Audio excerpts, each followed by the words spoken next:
continue. Elle n'entend pas. Donc, lisons le verset 45.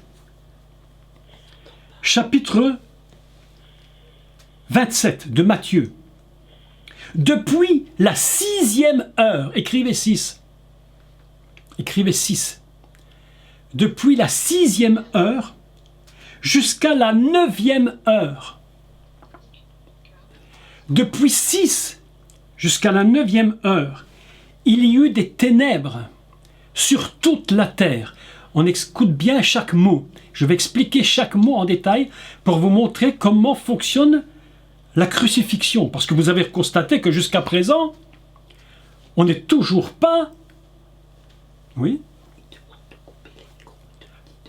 Oui, il faut couper. On me demande si tout le monde peut couper son micro parce que c'est très ennuyeux pour tout le monde. Mais oui, si vous voulez bien couper tous les micros parce qu'il y a des interférences, évidemment, ce qui est très très ennuyeux. Hein, si c'est possible, vous seriez d'accord, très gentil. Comme ça, je ne dois plus... Voilà, d'accord. Donc, je reprends. Où nous en étions arrivés. Nous relisons maintenant Matthieu 27, chapitre 45. Prenez note de tous les chiffres que je vous donne et vous allez comprendre quelque chose.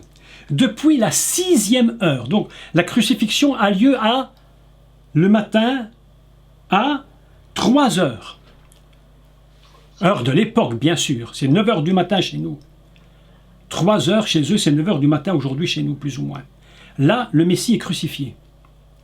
Je dois vous rappeler qu'il n'y a aucun hasard dans les heures, les lieux, les secondes. Chaque mot pèse son poids dans l'œuvre messianique. Chaque mot pèse son poids d'or. Depuis la 6e heure jusqu'à la 9e, écrivez 9e. Il y eut des ténèbres sur toute la terre. Et vers la 9e heure, Jésus s'écria d'une voix forte, « Mon Père, pourquoi tu m'abandonnes ?» Et nous en avons parlé. C'est-à-dire, mon Dieu, pourquoi m'as-tu abandonné? Quelques-uns de ceux qui étaient là, l'ayant entendu dire, il appelle Élie. Je voudrais vous faire comprendre une chose maintenant, suivant le code 6. Il est crucifié à 9 heures. Il va rendre l'âme à 3 heures. Je relis tout. Depuis la 6e jusqu'à la 9e heure, pardon, avec tout ce qui se passe en ligne, avec tous les... Moi, je suis un peu distrait, donc excusez-moi, mais... On demande à Betty de couper son micro, si c'est possible. Et les caméras aussi, les caméras. Attendez, parce que... Les caméras et tout ça. Voilà, alors c'est très important. Donc je reprends tout, parce qu'autrement, on va s'y perdre dans mon explication, et c'est le moment le plus important. Jésus est donc crucifié à 9 heures. D'accord? Depuis la 6e heure jusqu'à... Non, Jésus est crucifié à 3 heures. Il faut que je reprenne tout à zéro. À 3 heures. Depuis la 6e heure jusqu'à la 9e, il y eut des ténèbres sur toute la terre. Combien d'heures Yeshua est-il resté sur la croix? 6 heures. De 3 heures, il va rester jusqu'à midi. Et puis de midi encore à 3 heures de l'après-midi. Pour notre heure à nous. Il reste code 6. Le Messie est en train de porter en lui la notion fondamentale de Adam. La notion adamique fondamentale est en train de se remettre en place. Et il va se produire quelque chose d'absolument inimaginable. Lorsque vient 6 heures, c'est-à-dire il est crucifié à 3 heures, lorsque vient 6 heures, la Torah nous enseigne quelque chose d'absolument fabuleux. Absolument fabuleux. Elle nous dit quelque chose qui n'est pas le hasard. Elle nous dit qu'il y a eu des ténèbres sur la terre. Et le texte nous dit, si on fait une traduction plus proche du texte, et je vais lire la traduction concernant les ténèbres, et je vais vous expliquer comment il faut comprendre ce texte. On peut lire, il y eut des ténèbres, donc rocher, on appelle ça rocher les ténèbres. Écoutez bien, il y eut des ténèbres qui s'installèrent ou qui s'assirent sur toutes les faces de la terre. Il y eut des ténèbres qui s'installèrent sur toutes les faces de la terre. Pour ce faire, nous allons comprendre ce qui s'est produit. Et c'est là que quelque chose est absolument fantastique, c'est que dans le mot rocher, ténèbres, il y a une explication absolument magnifique. Et je voudrais vous lire et l'expliquer maintenant, même si je prends encore un peu de temps, on a du temps pour ça. Je voudrais que nous puissions lire ensemble le livre de l'Exode au chapitre 10. Je vais vous expliquer ce qui se produit en 2 temps. Exode, chapitre 10.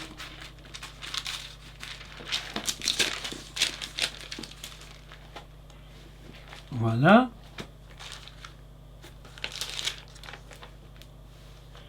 Nous nous trouvons dans un texte absolument particulier. Un texte très particulier concernant les ténèbres. Parce qu'il y a 2 types de ténèbres. Vous vous souvenez que lorsque Dieu crée le monde, il va séparer. Il va faire des séparations constamment. Il sépare les eaux d'en haut avec les eaux d'en bas. Il va séparer dans les eaux et il va mettre les eaux en haut et les eaux en bas. Et puis le texte nous dit qu'il sépara la lumière d'avec les ténèbres. Mais si on lit le texte extrêmement traduit, mot pour mot, Dieu sépara dans la lumière et il sépara dans les ténèbres. Dans les ténèbres. Autrement dit, les ténèbres vont se séparer en 2. Et il va se passer quelque chose de très particulier. Une partie des ténèbres a une particularité dont je vais lire, et qui sera la particularité du moment des ténèbres qui sont tombées sur la terre, et en même temps une particulière de l'autre ténèbre, où la Bible nous dit qu'il a placé ténèbres Laïla, c'est-à-dire la nuit. Ainsi, nous avons 2 idées au niveau de la ténèbre. Alors, voilà, je continue donc. Qu'est-ce qu'on peut comprendre de cela? Lisons le texte dans Exode chapitre 10, donc Shemot, chapitre 10, verset 21. Écoutez, c'est très important. L'Éternel dit à Moshe, « Étends ta main vers le ciel, et qu'il y ait des ténèbres, rocher, sur le pays d'Égypte, et que l'on puisse les toucher. » Écoutez bien le texte. Et que l'on puisse les toucher. C'est-à-dire que la ténèbre, je vais prendre un exemple, est complètement bidon. Si ce livre que je tiens en main était ténèbres, si c'était des ténèbres, vous voyez mon livre que j'ai dans ma main, eh bien je pourrais toucher. C'est-à-dire que la ténèbre, actuellement, la ténèbre, la nuit, quand tu es dans la nuit, ben, tu marches pendant la nuit. Il n'y a rien qui t'empêche de marcher. Parce que la ténèbre, elle est en finalité, elle est obscurité. Mais dans l'idée fondamentale du céleste, il y a une idée de ténèbres qui est tellement compacte. Écoutez bien l'idée de la ténèbre compacte, que cette ténèbre, on peut la toucher avec les mains. C'est impressionnant. C'est pas seulement le pays qui était dans le noir. On continue la lecture. Et qu'il y ait des ténèbres sur le pays d'Égypte et que l'on puisse les toucher. Moshe étendit sa main vers le ciel, et il y a eu d'épaisses ténèbres dans tout le pays d'Égypte pendant combien de jours? 3 jours. Combien les ténèbres sont-elles venues sur le Messie? De la 9e heure, de la 6e heure à la 9e heure. 3 heures. 3 heures. Est-ce que vous comprenez le code prophétique? Vous saisissez le code prophétique. On ne se voyait pas les uns les autres, mes amis. On ne se voyait pas les uns les autres. Ça veut dire quoi? Ça veut dire qu'aujourd'hui, même s'il y a des ténèbres sur la terre, ce qu'on appelle la nuit, ben si tu me vois, moi qui fasse vraiment très très très très noir, il y a encore. La nuit, nous sortons, mais on peut se voir, on peut même discuter, parler. Mais on ne se voyait pas les uns les autres pendant cette période de 3 jours, mes amis. Combien d'heures ont été les ténèbres à la mort du Messie? 3 heures. 3 heures. Combien d'heures est-il resté sur la croix? 6 heures. Comme le jour d'Adam, il est en train de récupérer, de réparer la dent. Il répare la dent. Et voilà que 3 heures, on continue le texte. Et personne ne se leva de sa place pendant 3 jours. Oh là là. Oh là là là. Personne ne se levait de sa place, personne ne bougeait, on ne savait même pas se lever. C'était tellement compact que ces ténèbres étaient si compactes que quelqu'un qui se trouvait à 10 centimètres de toi, tu ne pouvais même pas le voir.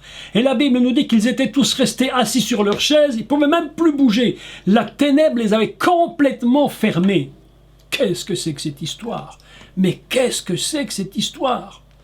Vous êtes en train de constater une chose, c'est que nous sommes complètement dans un code de Torah et que la mort du Messie, c'est du calculé par le maître du monde d'une façon extrêmement précise. Voilà que les ténèbres tombent. La deuxième explication des ténèbres, c'est lorsque l'on parle de la notion ténèbres-nuit. Il y a donc deux notions. Et le texte est fort parce qu'il dit qu'il y eut des ténèbres qui s'installèrent sur toutes les faces de la terre. Moi, je prends le texte tel qu'il est écrit. Je ne vais pas essayer de comprendre le texte. Ce n'est pas que sur Israël. Le texte nous dit, si je le prends la traduction hébraïque, j'ai pris les deux traductions hébraïques qui sont les mêmes, que les ténèbres avaient recouvert la terre entière. Toutes les faces, tous les aspects de la terre étaient complètement compacts, impossible de rentrer à l'intérieur. On ne pouvait plus en sortir. Et maintenant, une deuxième notion des ténèbres. Celle-là, elle est encore... Écoutez, c'est absolument mais impressionnant. Écoutez-moi, parce que je veux absolument terminer sur ce thème glorieux, parce que c'est vraiment trop fort. La première fois que l'on parle des ténèbres, c'est au début du livre de Bereshit. Bereshit bara Elohim et Hashayim ve'et haaretz, et il y avait des ténèbres. Des rochers al pnei te'am. Il y avait des rochers, il y avait des ténèbres à la surface de l'abîme.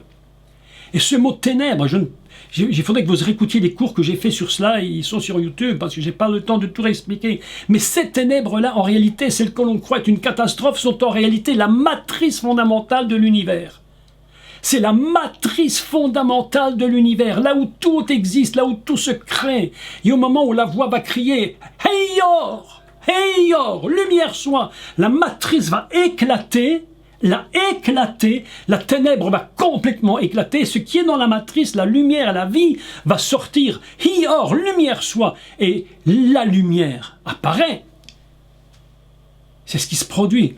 La résurrection du Messie, c'est la crucifixion du Messie. Mes amis, c'est quelque chose d'inimaginable. Et nous n'avons même pas commencé de parler de la résurrection. Alors vous imaginez l'histoire. Où est-ce qu'on en est? On n'a même pas commencé de parler de la résurrection. On ne parle encore que de la crucifixion. Je vais vous faire remarquer une chose absolument fabuleuse. Mais absolument fabuleuse. Écoutez la suite de la crucifixion, parce que ça doit se terminer en apothéose. Que se passe-t-il? Quelle est cette plaie d'Égypte? Quelle est cette plaie d'Égypte? Cette plaie d'Égypte, c'est la 9e plaie. Celle avant que les premiers-nés, tous les premiers-nés soient morts. Que l'ange passe dans le pays d'Égypte et qu'il frappe tous les premiers-nés. C'est-à-dire que la ténèbre précède la libération et que le sang qui sera mis sur le linteau des portes. Et vous voyez, mes amis, ce que je suis en train d'expliquer, que tout ce que je vous dis depuis 2 jours, ce n'est en réalité que l'introduction à la fête de Pessah. Ce n'est rien d'autre. Je vous parle de Pâques. Je ne vous parle pas d'autre chose. Je vous parle de Pâques depuis 2 jours. Est-ce que c'est pas fabuleux, ça? Si tu n'as pas compris tout ça, tu ne peux pas comprendre Pâques. Ça veut plus rien dire grand-chose. Il faut comprendre tous les secrets qui se lient à cela. C'est pourquoi Pessah est une fête d'éternité absolument fabuleux. Ainsi, la 9e plaie, ce sont les ténèbres. Et mes amis, je vais vous dire un secret, mais j'en parlerai demain d'une façon magistrale. Qu'est-ce que Pessah dans le monde aujourd'hui? Pourquoi de telles ténèbres dans le monde aujourd'hui? Parce qu'il y a 2 types de ténèbres dans le monde, même 3 types de ténèbres dans le monde. Celles qu'on voit, celles qu'on ne voit pas et celles qu'on ne verra jamais. Que se passe-t-il?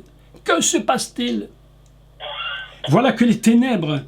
Donc, il dit, maintenant, ça va être la mort des premiers-nés. C'est la 10e, la finalité.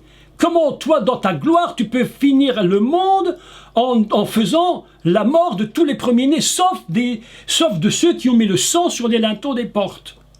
qu'est-ce que c'est que cette histoire? Eh bien, je voudrais vous parler de cela un tout petit peu maintenant, puis je clôture et on passera, je vois, les 30 minutes de repos pour pouvoir reprendre après, parce que là, vraiment, on a beaucoup travaillé ensemble aujourd'hui. C'était vraiment énorme, énorme, énorme, énorme. Vous voyez que c'est toujours ceux qui ne se connectent pas qui ont tort, hein? Vous avez compris, hein? Ok. Eh bien, vous allez voir une chose, c'est que le Béror, celui qu'on appelle « laisse partir mon fils hors d'Égypte », la Bible nous dit qu'il est le premier-né d'entre les morts. Le premier-né d'entre les morts. C'est-à-dire, c'est quoi le premier-né? C'est le Béror. C'est quoi le Béror? Mais pour les Juifs, c'est tout un enseignement. C'est celui qui a le droit d'aînesse, c'est-à-dire le droit d'être lui-même l'engendrement messianique fondamental. Ah là là, quelle histoire incroyable. Mes amis, il est maintenant 16h10. On a passé 1h10 ensemble à ne parler qu'une part. Je n'ai même pas le temps de tout dire. C'est impossible qu'une part de ce qu'on appelle la crucifixion du Messie. Vous imaginez ce que ça représente? Et je vais vous expliquer maintenant les codes qui vont, dans le cours suivant, les codes qui vont s'attacher maintenant, non plus à la crucifixion, mais qui vont s'attacher à la résurrection du Messie.